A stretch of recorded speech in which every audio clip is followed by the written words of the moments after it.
is going on? I want to welcome you from Half Court for today, Wednesday, July 26, 2023. We are back from our vacation meaning my vacation. Boys, is this the first episode the three of us have recorded together in a month? Is this the first time we all have been able to sit down since immediately after free agency? 3 weeks, maybe. I think we've done one in free agency. This is our second one in free agency. This is our third week back, or we had 2 weeks because Jeff had the power issues. Yeah. Yep. And then I decided to be selfish and go on a vacation. I mean, the nerve of me, right? No. I'm just a terrible person. But we'll make up for it. I'm Sean Murphy alongside my guys, Jeff Iafrady. Jeff, welcome back. Your power's back. It seems like you have been evicted from the mansion and are now living on the side of the road. How are you holding up? Yeah, I'm in an alley on the side of my apartment building. But it's all good. We're doing well. Power's back, baby. We're ready to roll. I got a lot to get off my chest. I know you guys have been doing table talk, but it feels good to be back with you boys, man. I missed you guys.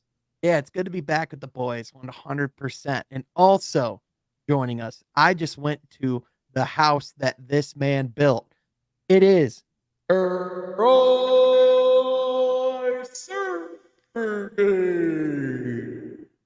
Troy, can I make a confession to you? Let's do it. While I was up north, I had this idea in my head, and it ultimately just came down to, I'm just going to enjoy my vacation. I just was feeling lazy. There was a brief period of time while I was up north where I considered trying to record an episode of the podcast, but seeing if I could do so from your childhood bedroom. And I was going to totally not tell you about it. And I was going to wait until it posted. I was going to be like, hey, Troy, watch this week's pod. From Half Creepy, right? And then just wait to see what your reaction would be. You have to change it to From Half Creepy. Yeah, that's fair. That's more than half creepy, Troy. That's full creepy. Next time, though. That's weird. Next time we'll go. Would that not have been hilarious? Creepy. Yeah, that would have been half creepy, half hilarious. We're close enough friends where we could do that. Go yourself. Anyway, this is From Half Court, where each and every week we talk all things basketball, Detroit basketball, NBA basketball, wherever the basketball's being played. If you like that, be sure you like this video, subscribe to the channel, hit that notification button so you're not missing any of the latest and greatest content. Guys, I mean, we might as well be like covering like middle school basketball or something. I mean, at this point, with like it's the dead season, nothing to talk about. But I mean, hey, there's been some reports breaking in the Pistons world by a lot of people. But boys, the first one to break a couple major stories of late, yours truly, Sean. I was able to break. I have no idea how, but I managed to break like two pretty like major Pistons stories in the last like 2 weeks. Like one of them while I was up north and didn't have signal. I literally had to type out, like I was like going to the bathroom while I was seeing a movie, typing out like this report that just was confirmed by The Athletic today, which is that Jalen Duren is going to be joining Cade Cunningham on Team USA Select. I actually originally talked about, the Team USA's interest of Cade on draft day on the World Sports Draft Show. We talked about it with Rod Beard when we last were all together, or one of the last times we were all together. And now it's been confirmed by our guy James Edwards III. Both of those guys are on Team USA Select. First of all, how big of a thing do you guys think this can be for Cade and Jalen's development? Because for a guy like Duren to consistently be around elite defensive players and prospects like Bam Adebayo on Team USA, but then in addition you have guys, you have guys like Chet Holmgren that he's going to be able to play with and alongside on a consistent basis. I think as far as like getting his confidence and especially learning a lot on the defensive end, I think this could be a prime thing especially for a guy like Jalen Duren. And for Cade, this is just a great way to get back to health and to even like work on some things in his game before the season starts. What are your guys' thoughts? You go first, Troy. You're good. Yeah, I was going to say one word I thought of was exposure. And you said a guy like Bam Adebayo, and he was a guy that I think the ESPN guys compared Jalen Duren to on draft day. So to have an opportunity to just be exposed to his game and other great talents of the league, I think it's going to be very helpful for both Cade and Duren, especially Duren. But also I think an opportunity as a showcase too. I know us Detroit fans love opportunities like that. It's just it doesn't seem like every day or every year a Pistons player, let alone two Pistons players, can compete on that type of level and have the exposure and opportunity to shine and to really showcase their game to the league and to the world. So I, as a Pistons fan, as an NBA fan, as a fan of these two guys, I'm really excited to see what's going to happen. Yeah, no, and to kind of piggyback off Troy's point too, on top of that, you look at what Jalen Duren, especially, what really most impressive thing is he was drafted towards the back end of that lottery in 2022.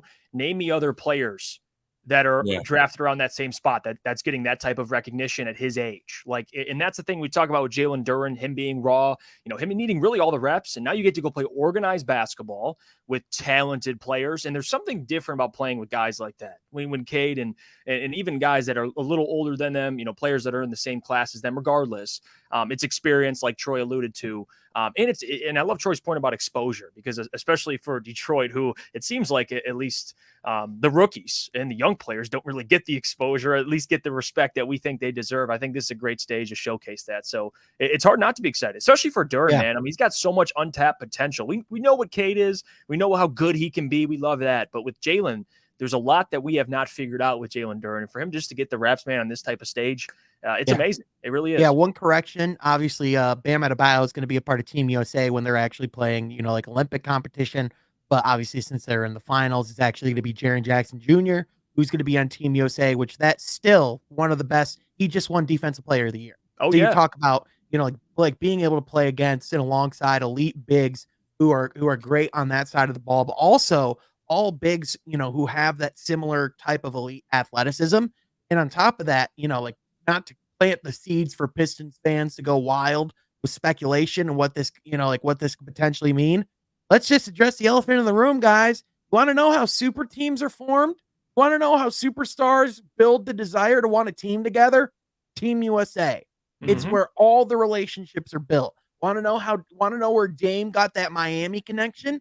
Bam Adebayo in the Olympics, those guys became boys. They wanted to team together after playing together. That happens all the time. Like the big three in Miami was largely made possible because of Team USA. Like this is a platform where, stars are really kind of, molded, and like players can take their games. We saw what happened with Jeremy Grant and the confidence that gave him as a player after playing with Team USA. Like it's an opportunity that, few players are offered. And I mean, more so with Cade too. The fact that he was offered a spot on the Team USA roster, he wasn't just brought into Team USA Select. They wanted him on the national team this year. Right. And how many games did he play this past year, which really shows just how much of an upside and ceiling that they think that he has and right now ready to play and contribute on the team. And I want to piggyback on what you just said, Sean, because I want to clarify with Pistons fans, the culture that Troy Weaver is building was what Sean is saying, which would attract free agents to Detroit, not the other way around. We're not saying Cade Cunningham and Jalen Duren are going to leave to join a super team. We're saying these connections could maybe make other superstars want to come to the culture that Troy Weaver is building. Exactly. I mean, obviously, there can always be the pressure of that being the other way around, but I think that you would only have those concerns if you had an owner that was cheap, if you had a coach that you had questions about, if you had a front office that didn't have stability, if there wasn't a vision within the organization. The Pistons have all of that. And so, like, even though I know a lot of the projections and early season stuff is saying that this team's going to be back at the top of the lottery, they're going to be, be in the same position. I mean, the truth of the matter is, I mean, they, I think with Cade being able to come back and to, by the way, the footage that we did see from his runs, I mean, we very strictly don't take, like a whole lot of hoop runs footage very seriously. But it's that time we have to. but I think in this case, one thing we can say Cade was looking pretty dang good against NBA guys. And if he can do that on in an actual team-based basketball court, if he can do that in an NBA game, I mean, he looks like he could play an NBA game right now. It's so beautiful too to watch that man work the pick and roll, and he had Andre Drummond too. People were watching. The irony, man. I was just about to bring that up. The irony. Isn't that ironic? But it kind of makes you more excited now with Cade coming back with the guys they have to set screens, Wiseman, Duren, like to get those guys going with Cade operating, being the connector. It's exciting. And I know with Andre Drummond being in the run, this man, there's no way in hell at least one thought didn't creep into his mind looking at Cade and thinking, I just missed this man. I just missed this man playing with a true franchise player. I know Blake Griffin was, but Cade's a little different. So it's nice, man. Anytime you have guys, young players that go out and play with better players or play with guys that are really good, borderline all-star players, it's great. That's why, every year in the offseason, I found myself watching all these Rico Hines footage, all the runs they got with all these guys. It's always a blast. It really is. That's where guys go to hoop. But anywhere you can get it. It doesn't have to be Rico Hines. You can go hoop anywhere. Guys are everywhere. I mean, with Duren too, in particular, like in summer league, he just looked insanely impressive too. So you talk about, all the different opportunities he's going to have to like play some, fundamental basketball. Like this is a really important season. And I know, like a lot of fans, are very tied in and like can be concerned with how much Wiseman will take away from the development of a guy like Jalen Duren. But even like with respect to a guy like Wiseman, at the end of last season, as guys like James Edwards pointed out, Troy Weaver said Jalen Duren is the one guy he's not going to put a ceiling on. And so you talk about that confidence they have in him, that overall, like just belief in everything that he can do. I mean, you talk about the overall runway this guy's going to have. Like, I think Jalen Duren, I just think Duren, when you talk about like breakout candidates for the Pistons this year, I think we could be looking at Jalen Duren as like a potential, like I think we could be looking at him as like a future all-star, like starting this season. Mm-hmm. Because you got to think too. I think Duren could be an all-star come year 3. Is that crazy? No, because of the potential we saw the past rookie year and just the guys. He's not even 20 yet. And he's only 19 with my next point. Yeah. Well, it's a good start, guys, when you make history, being one of the youngest players ever in that same conversation with Dwight to average what he averaged. Especially he had a game where I forgot the exact game, but he put up the numbers that only Dwight Howard did at his age. Like that's significant. So I don't think it's crazy now with the potential and how young he is and how raw he is and the skill set he still can develop, like a shot, for example, that looks pretty good. That when he was displayed at times, I like it. I do. Year 3, I think that's fair. Yeah, for sure. All I'm going to say, I don't think we'd be looking at Austin Reeves or maybe Jalen Brunson in World Cup action this summer if Cade Cunningham was healthy. I'm just saying, just going on just going out on a limb here. That's fair. I don't know if that's a hot take. No, but if it is, we're spitting them out, guys. Like wow. Yeah, well, Austin Reeves, I don't know if people in Detroit are fond of him as of late, even though he actually did something really smart, to be honest with you. Yeah, I mean, with the Austin Reeves situation, I honestly, that was really just Matt Barnes just taking an unnecessary shot, just unnecessary low blow. And that's the thing. It's like, I don't think people care about like, this is like, I don't think people care that like he's calling the city trash. Like we get that all the time. It's just the unnecessary, quite literally out of nowhere, no reason to take a shot at us. Like, what have we done to deserve these shots? Yeah. He was buttered about something. Yeah, exactly. Like, we can name cities that deserve the crap to be given to. No, I'm kidding. But guys, I mean, another thing that's being talked about as well, now that we have a little bit better of an idea of what the roster is going to look like on day one, a lot of people are talking about like, what's the depth chart going to look like? Like who's going to start? Could Asar Thompson be in the starting lineup? What do you guys expect as far as like rotation minutes for the rookies year 1? And like conversely, like where do you think guys that we acquired in the offseason, like Monty Morris, Joe Harris, where do you guys think, where do you think those guys fit in the rotation because, at first, you look at a guy like Joe Harris and it's like, man, this guy's a 42%, career 3-point shooter. He can bring a lot of experience and value. And it's like, you look at the depth chart quick and it's like, Joe Harris might be 12th with how many quality players there are on this team. I mean, that's just how deep this league is now. Right. I still would think at least 15 to 20 minutes for both guys. I mean, that's what I'm expecting and hoping. I like both guys. I guess as far as putting a number, I guess I'm not there yet. I would probably want to wait closer to the preseason to give out that number, or even after a few preseason games to give out that number. But I'm still in the camp of I would love 15 to 20 minutes. I mean, those are high-quality guys. We have talked about both of them before, and I do believe that they both bring a flash in the offensive end. But as far as 12, 11, I'm not there yet. Yeah, I mean, I'll just start here, Troy. If you could shoot the ball, you're in the lineup.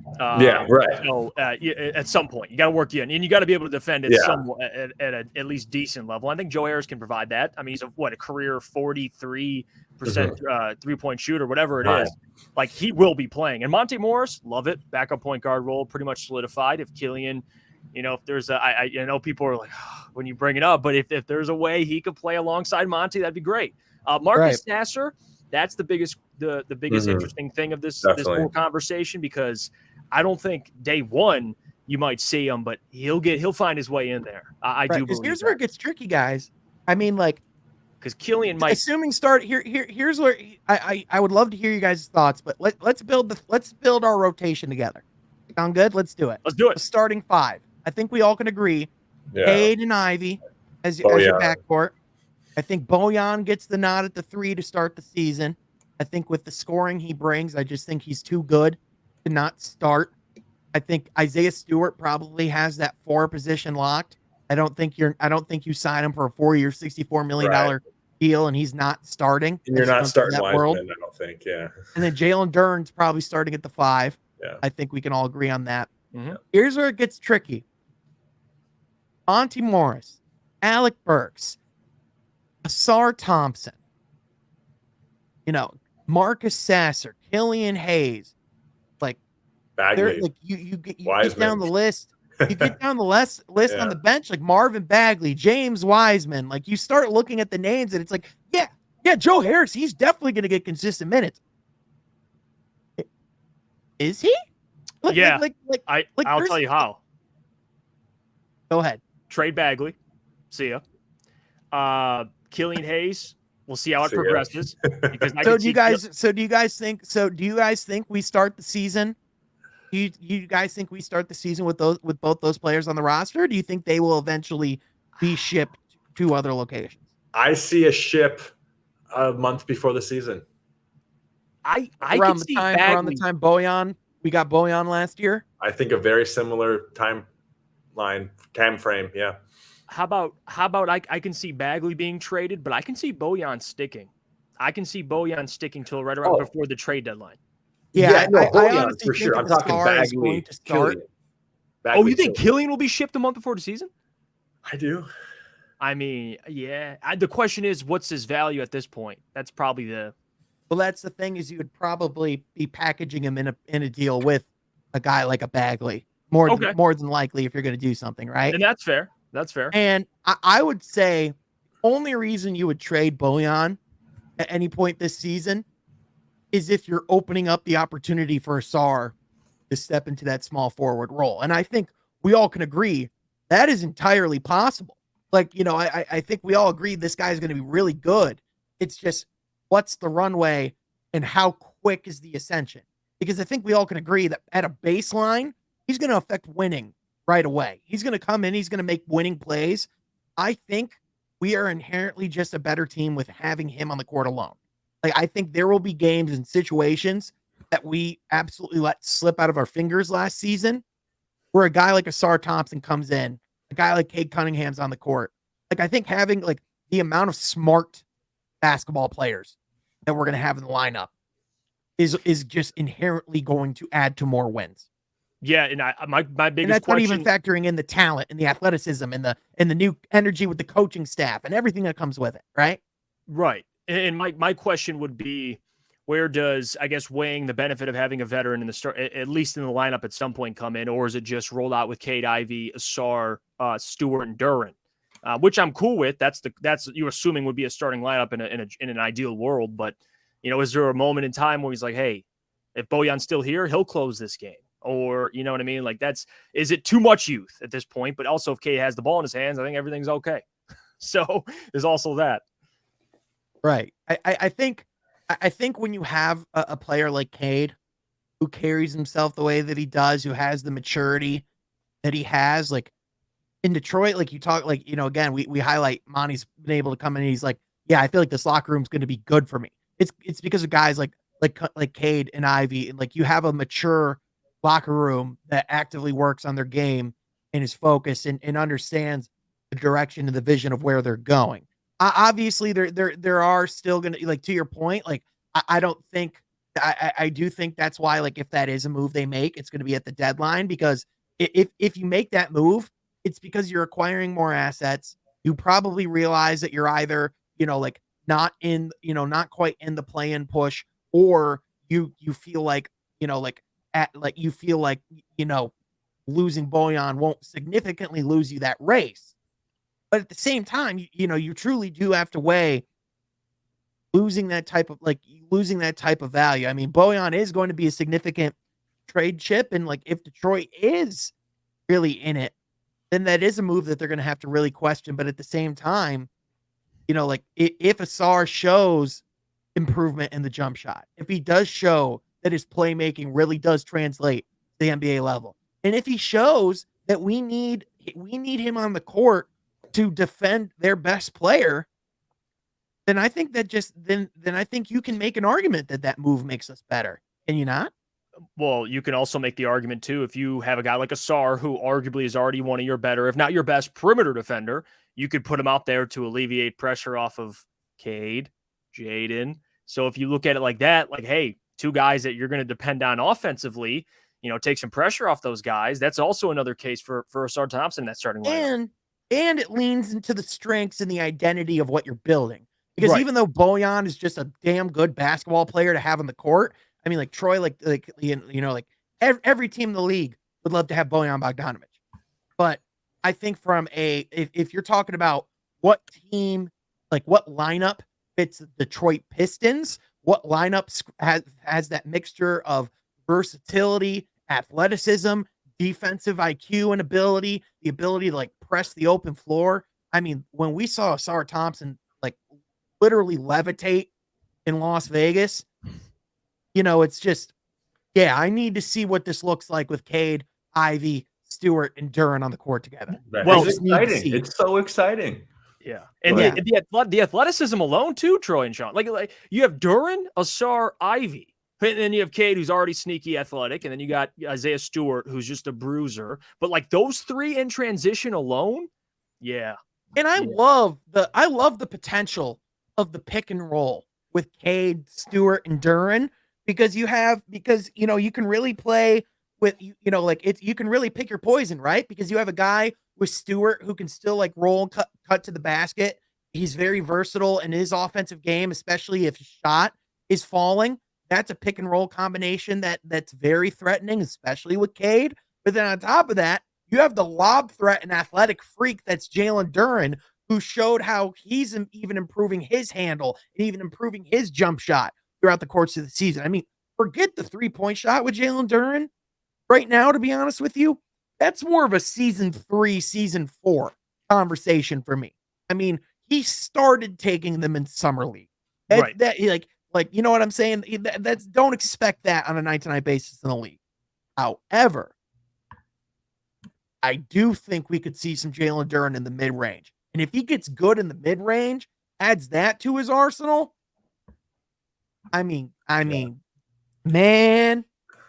The pick and drop and the pick and roll with Cade. There is sometimes you can say a profound statement. You can list like these analytics.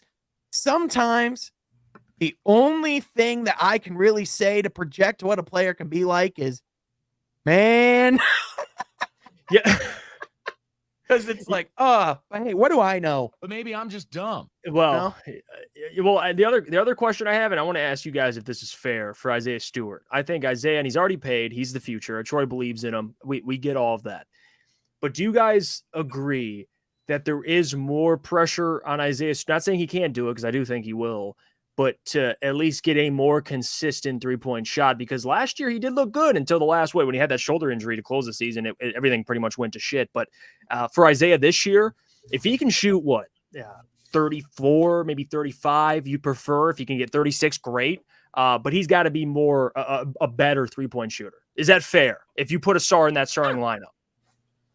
Yeah, I think the pressure's there, but it's not going to be a make or break deal with Isaiah Stewart's role, I think. But I think it certainly would help. And if he wants to be the best player he can be on this roster, I think that's where the pressure comes from. But I don't think anytime you sign that dotted line with that type of with that type of investment, I mean, like inherently Isaiah Stewart is under pressure. Like whether he deserves to be or not. He's the first rookie since Andre Drummond to be extended. He is and he was given a full mid-level exception. They're making the bet that he's a mid-level exception type player. And part of that is going to have to be whether or not he can hit that shot on a consistent basis, whether or not he can provide that, on the offensive end. Now, I think they made a wise bet, because no matter what, I think Isaiah Stewart's contract is inherently tradable if God forbid things don't work out. But even then, that type of guy with the framework of his shot, we saw stretches already where this guy's been able to shoot 35% from beyond the arc. Like we understand that there was that brutal stretch, that Isaiah had from beyond the arc in the second half of the season. But again, you really have to put in the context the roster he was playing with, the amount of players that were out due to injury.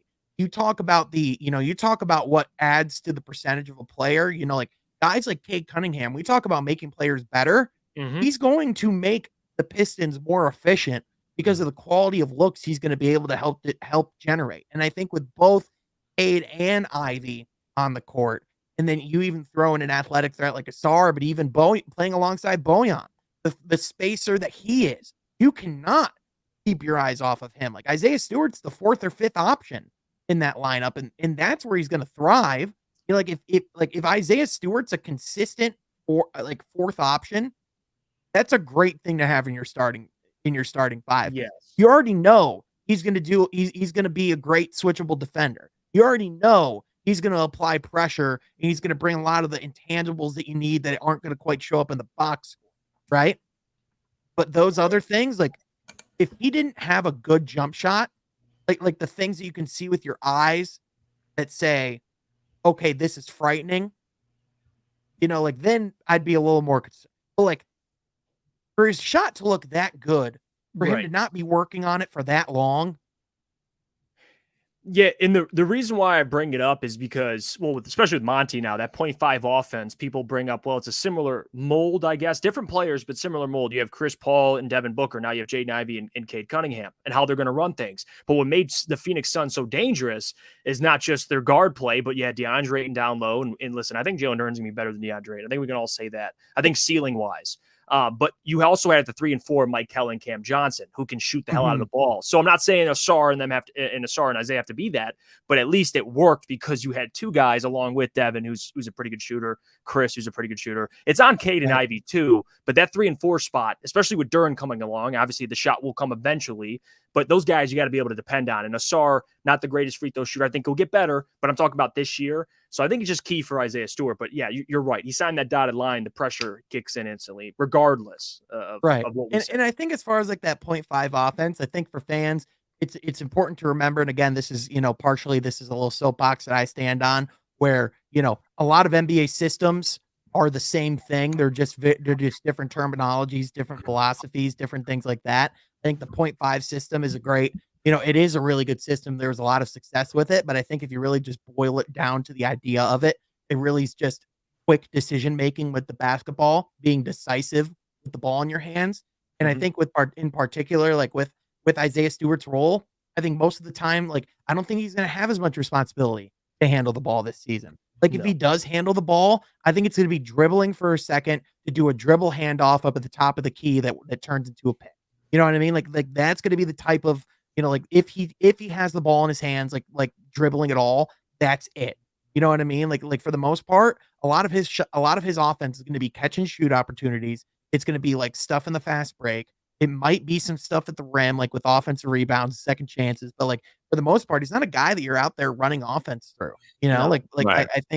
I just think again, I think it's a little bit skewed when you grade it without all the pieces together. It's just I'm curious to see, because we all know like Cade is just a bucket in himself and just everything he brings as an individual basketball player. I'm excited to see how the team around him looks and how he helps elevate the players around him, because that's what makes Cade special. Right. And if you look at other teams too, they have their superstars and they have their guys who are superstars at their role, right? And you've talked about that, Sean, and I'm quoting you with that one. Oh, we've been hammering that home since summer league, and people are going to get annoyed of it, but I don't give a damn. But that's something that Pistons fans have to understand. And Isaiah Stewart's a guy that you're expecting that from. Yes, maybe to your original question, Jeff, yes, maybe there is pressure on him, but I think that pressure is to be his role in the best of his ability more than it is of being a 2010 guy, right? I mean, I don't think that's a realistic expectation for a guy like him. So you would essentially say, and I know this isn't what Isaiah Stewart is, but to some extent 3-and-D. Like you got to be able to defend. You got to be able to knock down threes. That's not all he's doing, but to some extent, like alongside much two more guys than that, because that's more kind of a wing kind of role, right? But just the idea. I mean, you'd love him if he could consistently hit down threes or be somewhat dependable and also be a hell of a defender, and rebounder and all that stuff. I think you're asking. I think you're like really ideally you're wanting Isaiah Stewart. I know we've talked about Al Horford. I think they kind of want him to be like a quasi Robin Williams, Al Horford mixture of the both, where he brings that intensity and that dog on the defensive end, where Isaiah, whereas like Al Horford he's just a guy that can keep bodies in front of him, right? You know what I mean? And Boston needs those guys in order to be relevant and to compete. So right, 100%. And I think on top of that, like that ability to stretch the floor, not necessarily need the ball in his hands, but yeah, absolutely. And again, I know people are like, oh, well, he's just a bench player. He's just this. He's just that. First of all, we have no idea. He's still very young, especially in the life cycle of a player. And again, he's already doing way more than he was projected to on draft night. So to try and put limits of he's just going to be this, he's just going to be that, I wouldn't play that game, because he's already proven a lot of people wrong, and I'm going to wager that he's going to continue to. I love the reaction of when he was signed too. I had to go on the show that next morning and people telling me he's overpaid, but people fail to understand that what the mid-level exception is and what Isaiah Stewart's value is. Look at the salaries around the league. Like if your problem is with how much professional athletes get paid, that is a whole other rabbit hole we can go down. But really, it comes down to this. Would you rather the big billionaires be able to pocket all that money, or would you rather some of that money go to your favorite players so that their families can thrive, so that the wealth can be spread to people and families and generations that haven't had it? You know what I mean? Like, and the other thing as well, when you put in the context of what a mid-level exception player is, guys, do you think he can be as good as a Gabe Vincent? I think he can be. Do you think he can be as good as a Grant Williams? I think he can be better than Grant Williams. That's a hot take, I know, but like that's what a mid-level exception player is. Like this isn't like a thing where mid-level exception guys are just lower tier all-stars. It's not how this works. They're like mid-level exceptions are your best role players. And you know who's going to be our best role player if we're winning? Isaiah Stewart. Yeah, people treat his salary like it's 2018, like $50 million. Yeah, right. Oh, geez, I had a lot of fun that morning. 100%. Yeah, I just it's people just wanting to get outraged about something, Jeff. That's what it is. But hey, again, but maybe I'm just dumb. Maybe so. Maybe. Could just be dumb. But speaking of dumb, I think I feel bad for the people that are online going, so when can we watch these USA Select practices? I'm like, oh, buddy, that ain't. How do we tell them? How do we tell them? Interestingly enough, by the way, you guys want to hear the rest of the USA Select roster? Yeah. All right. So Team USA announces their roster. It includes for Team USA Select, it is Cade Cunningham, Jalen Duren, Langston Galloway, Pistons Jalen legend, Green, Quentin Grimes, Chet Holmgren, John Jenkins, Herb Jones, Eric Micah, Trey Murphy, Keegan Murray, Peyton Pritchard, Naz Reid, Jalen Williams. This is a high quality group of young players, guys. I mean, you look at like obviously outside of our own Pistons players. I think if there's any guy who needs to really take this session seriously, and really try to maximize his game, it's Jalen Green. Yeah, I think this could be a real make or break type thing for his confidence and his overall. I mean, this is a great type of event for him to attend, and I think honestly, it's in Houston, it's his franchise to lose. Like I think he has to go out and just like how we talk about how Cade needs to prove he's the guy in Detroit, Jalen Green needs to prove he's the guy in Houston. He needs to definitively, no doubt, in Ime Udoka's mind, in Raphael Stone's mind, he's the guy.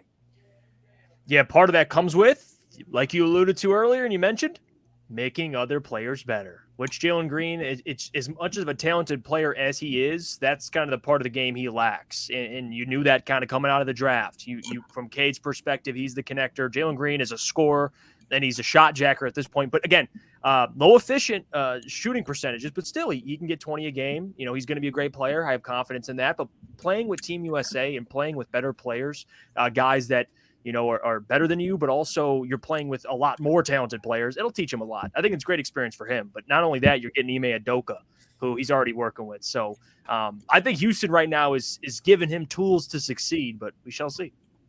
Yeah, for sure. And I think I especially think Fred VanVleet can also potentially be a true blessing for him as well. I mean, Troy, if he does come in and truly set the table and still have some effective basketball in him, Jalen Green is another guy who could potentially have a breakout season. I mean, we've seen the talent and the flashes. I mean, this guy can be a scoring machine at will.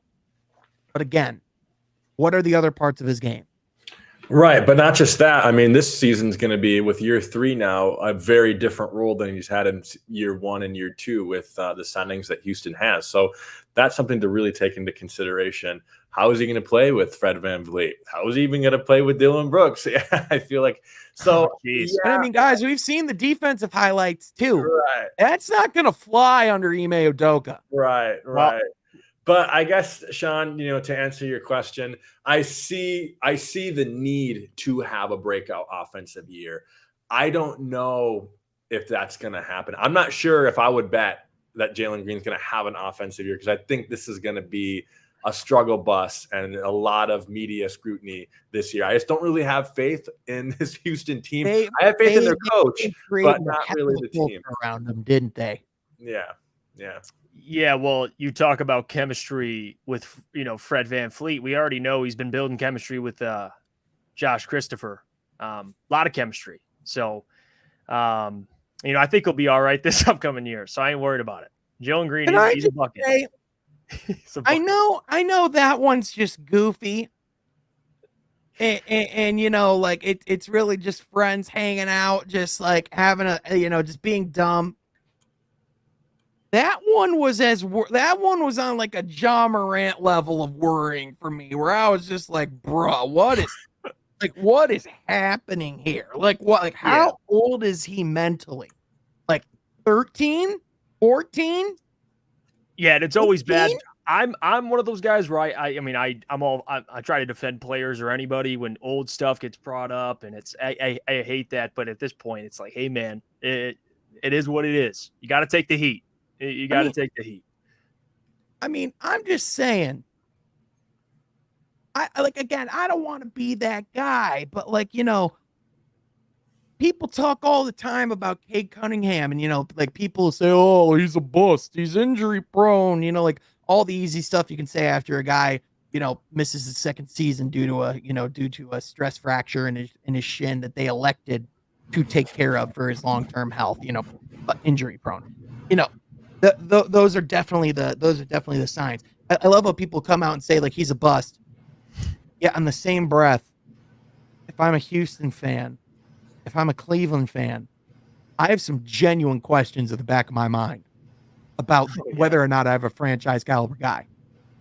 But Sean, Jalen Green and Evan Mobley both have given me reasons to kind of go, I don't know, both really need to show something this season. With us, guys, the question isn't whether or not Cade can play. The question is whether or not he's on the court. That's the only qualm we have. Now, what would you prefer?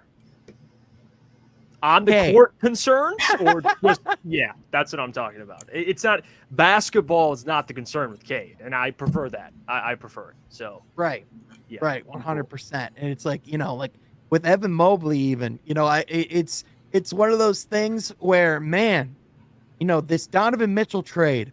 Cleveland is set up for the long term. They can be really good for years to come. Oh, what's that? Donovan Mitchell has a trade has a contract extension coming up, and there's no chance in hell he's going to sign it. Oh, what's that? All of a sudden, right? If he's not looking very good, Evan Mobley. This situation in Cleveland, guys. We talk about teams I'm really interested to see. I think two teams, as far as the pendulum goes, they can really swing the fate and direction of careers, franchises. The two most fascinating teams to me in the league, the Houston Rockets and the Cleveland Cavaliers, because I add the Los Angeles Clippers in there as well. They have some decisions to make. They also have some extensions coming up with Kawhi Leonard and Paul George. Quick fact about the Clippers. What teams are you curious about going into this year? Troy, you got to be excited about the Pacers, right? Yeah. No, I was going to say a quick fact about the Clippers before I go. They're the only team in the league that's never had a losing season in the past 10 years. Interesting. Very interesting. So it kind of means they're kind of in that above mediocre, but never in the finals. So interesting fact. Anyways, to your point, yes, Pacers are probably on the top of my list naturally just because I live here. Very interesting. I'm very surprised they didn't make any moves really besides Bruce Brown and Obi Toppin. I mean trades. They really didn't get rid of any of their guys besides Chris Duarte. But even then, he was more of a role player even on a Pacers team. Now, maybe even less of a role player on the Kings team. But another team that I would be interested about, just because I feel like they're in some ways 1 year ahead of us and they have that franchise player, is Orlando. I think Paolo's career it's just going to be interesting to watch, but also what pieces can they put around him? I'm not sure if this roster can just keep competing with the roster they have now. So they're going to have to make some type of move. I don't know if you can fully trust in-house to just naturally get better to be a contender. That's two teams. I guess another team, just because they made such a gamble this summer with trading Marcus Smart, is Boston. I feel like their future is going to be very interesting with Porzingis kind of not necessarily handing the keys to, but at least giving him a much bigger role than honestly he's ever really had with New York. I guess they were never really competing. Dallas was kind of a disaster. Washington, they were never in the playoff picture. So this is really one of the biggest roles we've seen Porzingis in. So, yeah, I mean, Jeff, I think it's fair to say, I think I could see Boston having the best record in the league. I could see Boston being in the play-in tournament. Mm-hmm. With the changes they made, just from the soul and the foundation of their team, with the true bets they're taking on the health of guys like Malcolm Brogdon, guys, which clearly that's not the bet they wanted to make. They were forced into that corner. But, guys like Malcolm Brogdon, guys like Robert Williams, guys, like who need to like stay healthy and in the lineup in order for this team to succeed. One thing I know for a fact, the heart and will of this team, which I know a lot of people like, they're like, oh, well, look, they like a lot of people think that's overrated. They like to just focus on the basketball part and what they can see with their eyes. That stuff matters when you get to May and June, man, especially when you see a team like Boston who has no business getting their asses handed to them like the way Miami did. Like, we've seen this team good enough to be a champion. They were up 3-2 against the Warriors. And now here we are. And I think legitimately they could have closed their title chances forever with this group, with the moves they've made. They also could have maybe brought this team offensively to new heights. But again, that's going to really factor on how much dog do Jaylen Brown and Jason Tatum have. Another team I want to bring up, and I feel like, Sean, you just kind of laid out the entire case there for the Phoenix Suns. With your case on the Boston Celtics, right? A team that I can see being one of the best in the league or sneaking into that play-in tournament. And they're banking on the health of Kevin Durant, Bradley Beal, Frank Vogel, new head coach. Like, I think the Phoenix Suns storyline will be great with no bench. I can't wait. Another thing I'm looking forward to is and I don't know how to say because it's technically two teams, but I'll just say the Damian Lillard storyline here. It's Portland because I want to see what Portland does because I know they're going to trade him, but are they going to finally just be like, you know what, we'll take what we can get for him, or are they going to try and be, I guess trying to be the smartest man in the room and wait with Dame? I just want it to be the Scoot Henderson era. That's it. If Miami loses out on Damian Lillard with all the players they lost in free agency, after the finals run that they had, they might legitimately have to think about trading Jimmy Butler. They might have to think about trading Bam Adebayo. Like, that's how fragile that whole situation is. Like, they could either be contenders for years to come, or they might be on Wemby watch, except there's no Wemby at the end of the tunnel. Right. And they were a team, Sean, minutes away from getting out of the play-in tournament, like getting out of the play-in tournament and not going to the playoffs. Like the Chicago Bulls were leading. Yeah. And now the Bulls think that they could have made the finals. Right. Two honorable mentions, Sean, just because, and we've talked about them so much already, but I have to throw them out there. Toronto, just with everything that's going on there with what are they doing? Yeah, what are they doing? Kind of direction, but also Memphis too. Very curious to see just what their year is going to look like. So, can I throw out something? Can I throw out a take that's been brewing in my head for a minute? I low key think we need to start kind of talking about a little. I know we've talked about Masai Ujiri as one of the best GMs in basketball. Like, he's one of the best presidents. Is he? I mean, like, don't get me wrong. Toronto, like the program he built, was great. But guys, I can't help but feel like I'm getting some real Joe Dumars vibes with Masai Ujiri, where even a great president can just overstay his welcome and just eventually just put a team in a really weird, awkward spot. I mean, guys, like they got to pick, or like, because right now they're just in this awkward purgatory in between. And you know what it feels like to me, guys? It feels like a franchise that won't accept the fact that Kawhi Leonard is what won that championship, and that there isn't anyone in that room that can replace what Kawhi Leonard did for them in that finals run, because it took a all-time playoff run for the Toronto and by the way, a lot of luck for the Raptors to win their championship. But they're persistent that it's their culture, that it's the players they have in house, that it was Fred VanVleet, that it was Pascal Siakam. And yes, those guys played great. But you want to know why they played great? Because they played alongside who? Kawhi Leonard. But also, too, another element, too, that I don't think they're ready to have a conversation about is I don't know if they're ready to admit Scotty Barnes wasn't as good as Watch yourself, Troy. He's still great. Well, that's but what I'm saying, though. All the decisions after. Like, are we sure Scotty Barnes is a guy? So Scotty is Darko? No, I'm just kidding. I'm kidding. All right, I'm not going that far.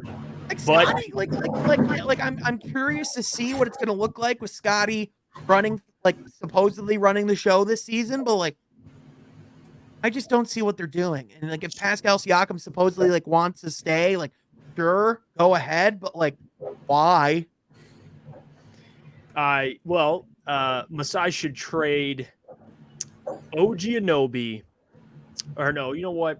Pascal Siakam. OG Anunoby for what would be like because that's when I call it the crossroad, the Joe Dumars crossroad, when you trade Chauncey for Allen Iverson.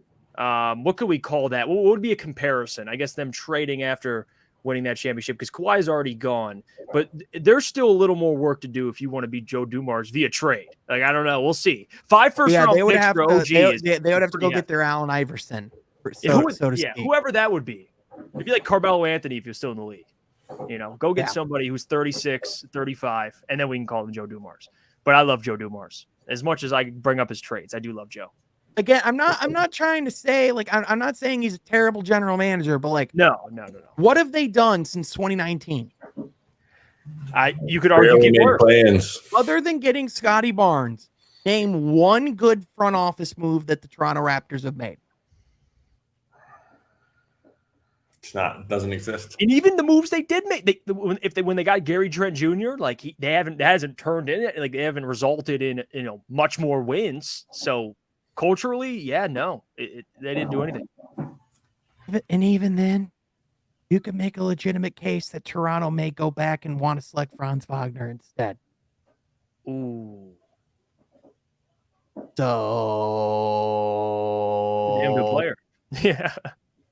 I mean, not to just completely trash Toronto here. I think they do have a really good culture. Yeah, a lot of pieces. A lot of pieces. Yeah. Just don't put some damn respect on Dwayne Casey's name, and then maybe I'll put some respect on yours. Anyway, guys, I think we covered a lot of really good things this pod. It's just that time of the year, There's not a lot to talk. It's still an hour of great talk, though. Great talk. Oh, it just flew by. 100%. But we also can just acknowledge it's that time of the year where like the NBA's like dead. Well, not dead, but it's just shut down for the off season. And we're giving 11 weeks, boys. Just 11 more weeks.